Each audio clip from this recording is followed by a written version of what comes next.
Hi, I'm Yvonne Brooks from McNally Jackson Books. Today we're going to read Milo Imagines the World. Words by Matt de la Pena, Newbery Medal-winning author. Pictures by Christian Robinson, Caldecott honor-winning illustrator. This is the front of the book jacket, and here's the back. And we learned that these two both created Last Stop on Market Street together, which some of you read. We'll take the jacket off because it's always easier to read that way. And here's what the cover looks like underneath. It's a subway car. And it's an entire subway train in the station there. And we also noticed that it's an A train, which some of you have ridden before. Milo imagines the world, and there's his notebook. And the first thing that happens goes down the subway stairs. What begins as a slow, distant glow grows and grows into a tired train that clatters down the tracks. A cool rush of wind quiets into a screech of steel. And when the doors slide open, Milo slips aboard. It's everybody on the train platform. Somebody in a wheelchair, somebody with a bike.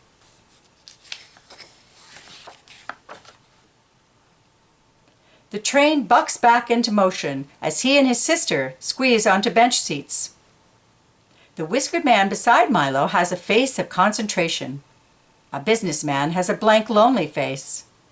The wedding-dressed woman near the far door has a face made out of light, while the dog peeking out of her handbag has no face at all, just a lolling, long tongue. These monthly subway rides are never ending, and as usual, Milo is a shook-up soda. Excitement stacked on top of worry, on top of confusion, on top of love. To keep himself from bursting, he studies the faces around him and makes pictures of their lives. At a downtown local stop, the whiskered man folds up his crossword and hurries off the train. See, he's got this green cap on. Milo imagines him trudging through brown mounds of slush. It's a 5-flight climb to his cluttered apartment, where he's greeted by mewling cats and burrowing rats. Later that night, the door of the parakeet cage mysteriously falls open, and the cats gather on the cold sill to watch the birds fly free above the city. Parakeets tweet songs of longing as the man sips tepid soup, hunched over a game of solitaire. And there he has his green cap, but he's very lonely. Milo tugs his sister's sleeve and holds up his picture. But even when she turns to look, he can tell she doesn't see. She's a shook-up soda, too. A boy in a suit boards the train with his dad. His hair is a perfect part, and there's not a single scuff on his bright white Nikes.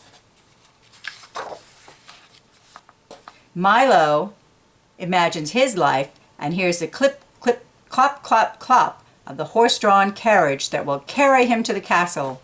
He imagines the clink, clink, clink of the guards slowly lowering the drawbridge. Across the human-made moat, the boy is met by a butler, 2 maids, and a gourmet chef offering him crust-free sandwich squares. That's what he imagines that boy's life is like, right? Milo flips to a fresh page at a bustling midtown stop. When the wedding-dressed woman strides off the train, a band of performers launches into "Here Comes the Bride," and everyone on the platform stops and cheers. It's at 42nd Street. Stop there.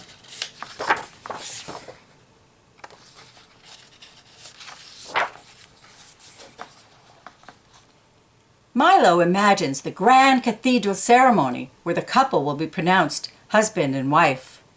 Imagines the groom whisking his new bride to an awaiting hot air balloon, where the pilot loads them in with blankets and blasts the heat, and up, up they go, hand in hand, beyond the concrete walls of the city, into the infinite blue.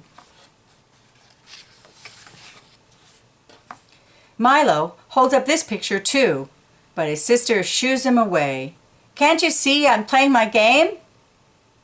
He watches her thumbs bang around her smudged screen, then turns back to the boy in the suit.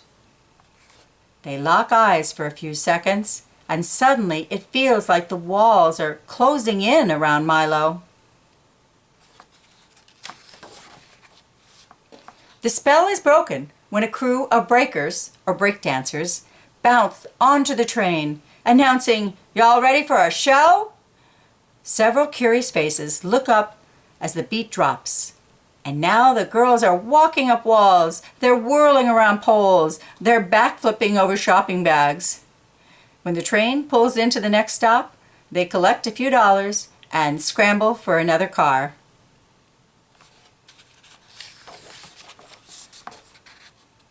Milo imagines them going from train to train, doing their act as everyone watches. But even after the performances are over, faces still follow their every move. When they walk down the electronics aisle at the department store, when they cross into the fancy neighborhood, you see everyone's looking at them sternly. Milo doesn't really like this picture, so he puts away his pad and turns to his reflection in the window. What do people imagine about his face? Can they hear his mom's soothing voice reading him a bedtime book over the phone? Can they see him reciting his volcano poem to the class? Can they smell the chilly Colorado bubbling in a pot in his auntie's apartment near the cemetery? Butterflies flood Milo's stomach when it's finally their stop. He follows his sister onto the cold platform and up the stairs. Above ground, he's surprised to see the boy in the suit a few paces ahead. There's a police car, and it looks like some police officers. He's even more surprised when the boy joins the long line to pass through the metal detector. Milo's sister suddenly bends to give him a hug. "I didn't mean to snap at you," she says. She takes his hand, adding, "Do you have your picture? Ready?" He nods, feeling the warmth of her fingers. As they slowly shuffle forward, Milo studies the boy in the suit, his dad rubbing his shoulders. And a thought occurs to him. Maybe you can't really know anyone just by looking at their face. Milo tries to reimagine all the pictures he made on the train. Maybe he could have done it like this instead. There's the man in the green cap, and he's got a family, and there's his cat and a parakeet, and he's not lonely. Or maybe there's a bride and not a bride and a groom. And maybe the breakdancers were going home and happily greeted by the doorman saying, "Welcome home." Milo's chest fills with excitement when he spots his mom through the crowd. His sister rushes to give her a hug before pulling Milo in too, and it's in this tight tangle of familiar arms that he feels most alive. And you see they're all wearing orange jumpsuits, so he's visiting his mom at the jail, and everyone else is visiting their loved ones too. You see, they're happy to see them, and they have this nice visiting, and there's the boy in the suit. He's visiting his mother also. When they separate, Milo flips through his pad until he finds the right picture.